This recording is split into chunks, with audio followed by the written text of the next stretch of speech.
नमस्कार। आज हम बात करने वाले हैं भारतीय सिनेमा की एक ऐसी शख्सियत के बारे में जिनकी आवाज, जिनका अंदाज और जिनकी एक्टिंग बहुत गहरी छाप छोड़ती है। नाना पाटेकर। हाँ, बिल्कुल। हमारे पास ना उनके जीवन और उनके फिल्मी सफर पर आधारित कुछ अंश हैं।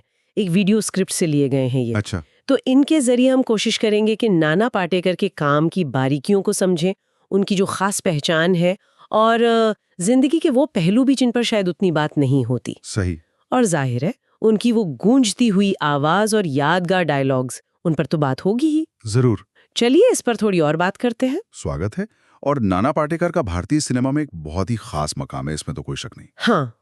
जिन अंशों की आप बात कर रही हैं वो उन्हें सीधे तौर पर एक शक्तिशाली और तीव्र एक्टर बताते हैं। और शायद यही शब्द उनके असर को सही तरह से पकड़ते हैं। सही। यहाँ दिलचस्प बात यह है कि ये जो जानकारी है ये सिर्फ उनकी फिल्मों तक ही नहीं रुकती। अच्छा। हाँ, बल्कि उनके असल जीवन के कुछ कामों पर भी रोशनी डालती है।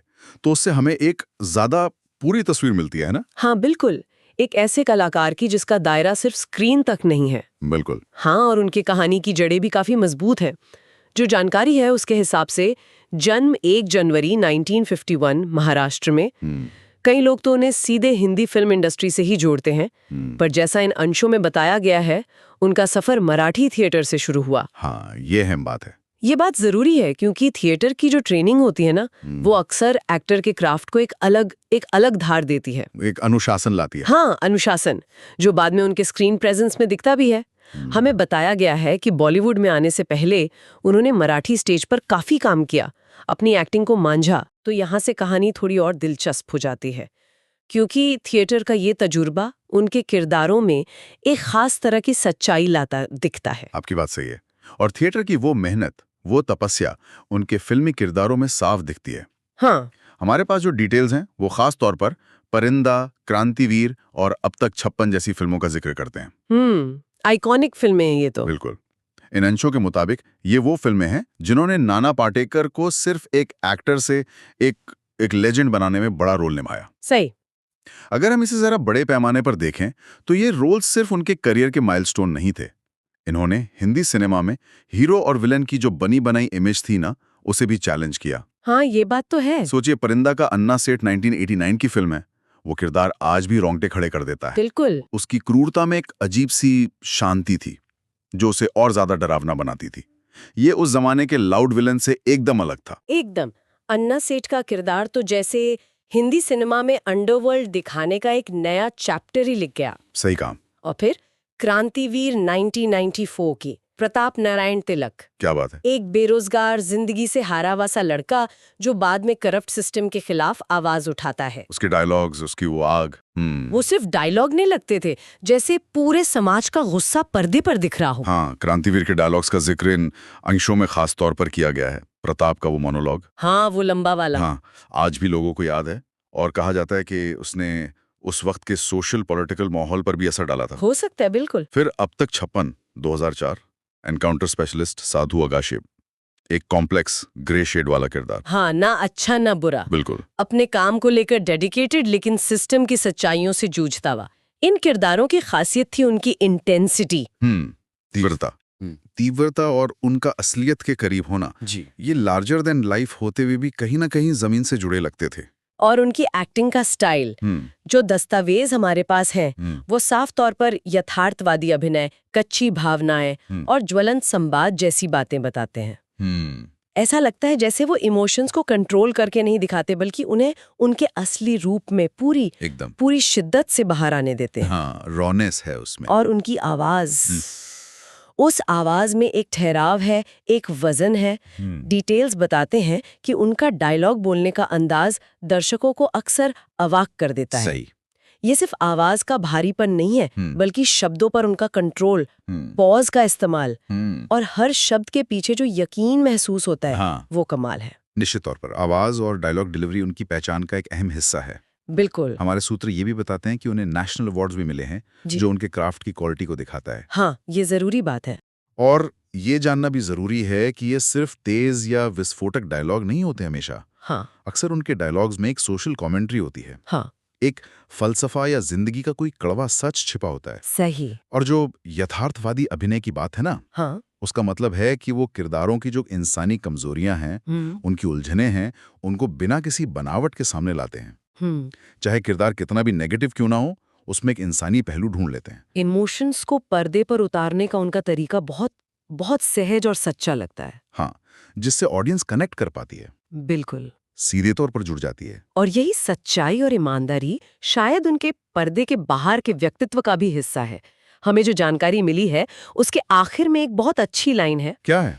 कम शब्दों और मजबूत सिद्धांतों वाले व्यक्ति, नाना पाटेकर, साबित करते हैं कि सादगी और ईमानदारी कभी शैली से बाहर नहीं जाती। वाह! ये सिर्फ एक कोट जैसा नहीं लगता, बल्कि उनके जीने के तरीके का अक्स लगता है। हाँ, बिल्कुल। ये देखना दिलचस्प है कि कैसे ये अंश उनकी ऑन स्क्रीन इंटेंसिटी और इस कोट में बताई गई सादगी और सिद्धांतों को एक साथ रखते हैं। हाँ, कंट्रास्ट है। ये कॉन्ट्रास्ट ही शायद उनकी शख्सियत को और गहरा बनाता है। मैं सहमत हूँ। और यहीं से बात उनके फिल्मी योगदान से आगे बढ़कर उनके असल जिंदगी के कामों की तरफ मुड़ती है, जैसा कि इन अंशों में इशारा भी है। हाँ, उसका भी जिक्र है। ये जानकारी सामने आती है कि वो सिर्फ पर्दे के हीरो नहीं है, बल्कि असल जिंदगी में भी उन्होंने समाज के लिए कुछ ठोस काम किया है। जैसे कि? यहाँ एक खास बात जो सामने आती है वो है कारगिल युद्ध के दौरान उनकी भूमिका। अच्छा। बताया गया है कि उन्होंने उस दौरान सेना के जवानों के साथ वक्त बिताया, उनका हौसला बढ़ाया। अरे वाह, ये पहलू तो ज्यादा लोगों को पता नहीं होगा शायद। शायद नहीं, ये वाकई ध्यान खींचने वाली और सम्मान जगाने वाली बात है। हाँ, सेना के साथ इस तरह का जुड़ाव उनके देश प्रेम को दिखाता है। बिल्कुल। और इसके अलावा जैसा कि जिक्र है, उन्होंने नाम फाउंडेशन की सह स्थापना की। हाँ, नाम फाउंडेशन के बारे में सुना है। जानकारी के अनुसार ये संस्था महाराष्ट्र में कर्ज और सूखे से परेशान किसानों और उनके परिवारों की मदद के लिए काम करती है। ये उनके सोशल कंसर्न को बहुत साफ तौर पर दिखाता है। जब सूत्र उन्हें असल जिंदगी के नायक कहते हैं, हाँ, तो ये उदाहरण चाहे वो सैनिकों का मनोबल बढ़ाना हो या किसानों की सीधी मदद करना, इस बात को वजन देते हैं। सही बात है। बिल्कुल। ये उनके व्यक्तित्व के उसी पहलू से जुड़ता है जिसका जिक्र पहले उस कोट में था। मजबूत सिद्धांत, सादगी, ईमानदारी। हाँ, उनका ये सामाजिक काम दिखाता है कि वो अपनी कला के लिए जितने सीरियस हैं, उतने ही समाज के प्रति अपनी जिम्मेदारी को भी महसूस करते हैं। हाँ। डिटेल्स के मुताबिक नाम फाउंडेशन सिर्फ फाइनेंशियल मदद ही नहीं देता, बल्कि किसानों को वैकल्पिक रोजगार और उनके बच्चों की शिक्षा में भी मदद करता है। अच्छा, मतलब एक लॉन्ग टर्म सोच है। हाँ, ये सिर्फ चैरिटी नहीं, बल्कि एक स्थायी हल खोजने की कोशिश लगती है। और ये बात एक अहम सवाल खड़ा करती है क्या? कि क्या एक कलाकार की विरासत सिर्फ उसकी कला तक ही रहती है, या उसके सामाजिक काम भी उसका एक जरूरी हिस्सा बन जाते हैं? सोचने वाली बात है। नाना पाटेकर के मामले में ये दस्तावेज तो साफ तौर पर दोनों को उनकी पहचान का हिस्सा मानते हैं। उनका ये पहलू उनकी पर्दे की इमेज को एक अलग तरह की क्रेडिबिलिटी और गहराई देता है। तो इसका कुल मिला के मतलब क्या निकलता है? इन सारी बातों को अगर जोड़ें तो नाना पाटेकर की एक ऐसी तस्वीर बनती है जो एक बेहद पावरफुल और इंटेंस एक्टर की है। हाँ, एक ऐसा कलाकार जिसका एक्टिंग स्टाइल एकदम अलग है, जिसने हिंदी सिनेमा को कई यादगार और दमदार किरदार दिए हैं, बिल्कुल। और जिसकी आवाज और डायलॉग लोगों के जहन पर छप जाते हैं। बिल्कुल। लेकिन साथ ही ये अंश उनके मानवीय पक्ष, उनके मजबूत उसूलों, उनकी सादगी और समाज के लिए उनके गहरे कंसर्न और ठोस योगदान पर भी रोशनी डालते हैं। हाँ, ये दस्तावेज नाना पाटेकर की एक मल्टी डायमेंशनल इमेज पेश करते हैं। एक तरफ वो आर्टिस्ट है जो पर्दे पर इमोशंस का ज्वालामुखी बन सकता है, जिसकी इंटेंसिटी दर्शकों को बांध लेती है। दूसरी तरफ एक ऐसा इंसान है जो चुपचाप बिना किसी शोर शराबे के सामाजिक जिम्मेदारियां निभा रहा है। सही। उनकी जो स्थायी विरासत है वो शायद इसी दिलचस्प मिक्सचर में है। वो सिर्फ एक एक्टर के तौर पर याद नहीं किए जाएंगे, बल्कि एक ऐसे व्यक्ति के रूप में भी जिनकी कला और जीवन दोनों में एक तरह की सच्चाई, एक दृढ़ता दिखती है। बिल्कुल। जब इन अंशों में उन्हें लेजेंड कहा जाता है, तो ये सारे पहलू मिलकर इस शब्द को सही मायने देते हैं। बिल्कुल सही कहा। इन स्रोतों से मिली जानकारी के हिसाब से नाना पाटेकर का सार शायद यही है: पर्दे पर दिखने वाली वो कमाल की, कभी कभी विस्फोटक लगने वाली एनर्जी, और निजी जीवन में उसूलों के प्रति वो पक्की निष्ठा और सादगी का एक अनोखा संगम।